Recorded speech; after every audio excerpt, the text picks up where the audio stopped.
in the Betway Premiership, just 2 points behind Mamelodi Sundowns. Kaze is emphasizing realistic football.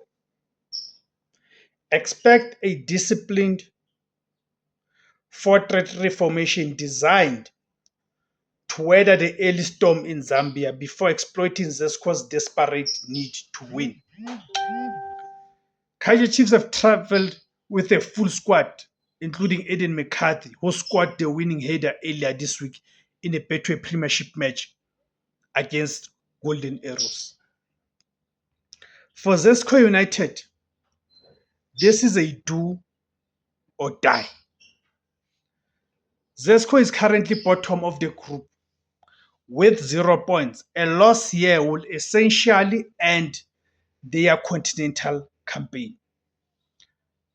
Coach George Lwandamina will